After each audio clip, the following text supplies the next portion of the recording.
El tupí antiguo fue una lengua utilizada por los portugueses como lengua franca para comunicarse con los indígenas en lo que actualmente es Brasil.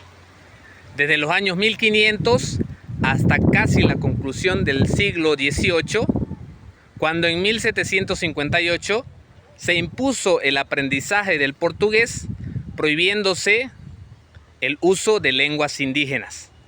Una lengua franca es aquella que se utiliza como medio de comunicación entre grupos de personas donde se hablan muchas lenguas distintas. Tal es el caso del inglés actualmente. El tupí era una lengua de un pueblo indígena que dominaba las costas brasileñas cuando llegaron los portugueses. Fue llamada la lengua general amazónica.